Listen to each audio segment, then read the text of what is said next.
Welcome to the Coast to Coast podcast, brought to you by Play Picks and the Lines. Coming to you from the West Coast, Josh Lander, joined by my guy Nate Weitzer on the East Coast. And we are looking at the third game on our three-game slate tonight, the Raptors and Brooklyn Nets. Taking on, going head-to-head in Brooklyn tonight. Going to go ahead and take a look at some best bets and player props in this one. Nate's got his article up on playpicks.com as well with some of those best bets and player props for tonight. Make sure you are liked and subscribed to that page, as we do have a couple other videos up for you today, including a player props gift card opportunity in that Golden State Warriors game against the Knicks tonight in New York. And as always, if you do still need a FanDuel or DraftKings account, head to fdpicks.com or dkpicks.com and find those listings in your area, such as what we've got for tonight. Nate, let's get into it. Yeah, the Nets opened around 9-point favorites, but the public and the sharps are wise to the fact that they just do not cover these big spreads.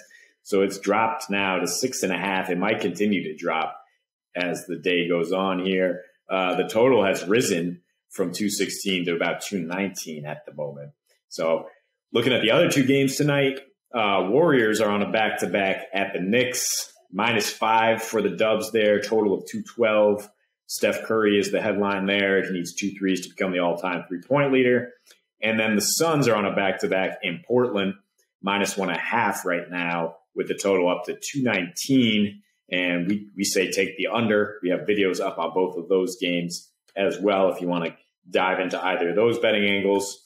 This one is a bit tricky because you have a Raptors team that tends to struggle on back-to-backs and has been trending under lately. But I think if you kind of stretch it out more, look, they played 7 straight home games, so it's not your typical back-to-back like road tripping situation. And they've been going under pretty consistently at home. But prior to that, they went over in 6 of their 7 road games. And at one point during that stretch, they had like a third worst defensive rating. Then they went home and are coming off a 5-game stretch where they have the third best defensive rating. So OG Anunoby still out with that hip pointer. That's going to be a big deal for Kevin Durant. And we've also seen that when Pascal Siakam's playing, the Raptors' defensive rating kind of plummets too this season. So I don't think you have to worry about the Nets offense, even though they have been scoring less at home. Lately, at home, their pace is up to 4th in the NBA, and their defensive rating has dropped a little bit to 110, which indicates, more points.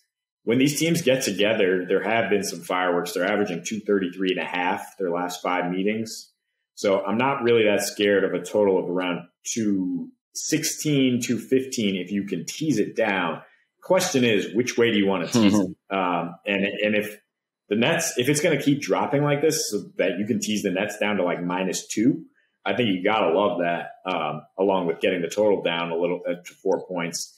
The Nets have won 12 straight games against teams with losing records, but they rarely cover in that span. They're just 3-9 against the spread at home, and they've been favored in all those games. And they're 6-12 against the spread following a win. Just tending to ease up, pace themselves during the course of the season.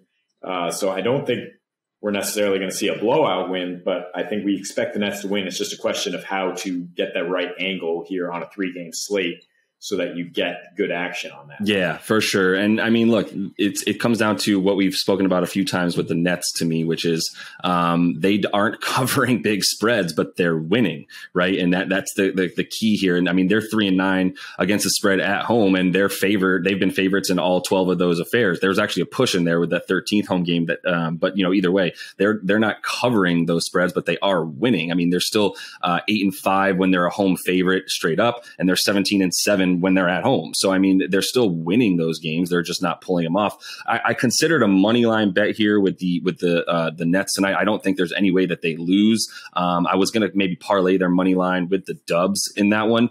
I also don't think the Dubs lose. It comes out to about even money, so it's not super great juice there. But I think that's what I feel most comfortable about, is that the Nets will win this game. I just don't love the -290 on the money line if I just want to take that, right? So either way, if you want to stay stay safe. You can still, go ahead and bet, let's say you bet $100, make 30 off of it because you think that the Nets are winning this game no matter what. The Raptors have shown a propensity to turn it around, but I still think that this is this is a Brooklyn team that kind of is what it is right now. And we kind of mentioned how much they're going to rely on KD, which to be honest is fine because there's nobody on Toronto that I think can really hang with him. I know Pascal Siakam at least has the size, but it's not like he's ever really bothered KD in his career. And you look at what he's been doing as of late, and he's stepped it up a bit in his last 3 games, especially as you see the Nets sort of taking an uptick in their pace and really moving the ball a bit more on offense. KD's gone about 33 points on 50% shooting in his last 4, specifically on about 34% usage rate. So there's still the same level of offense that you're going to get from them, and I think that's fine considering that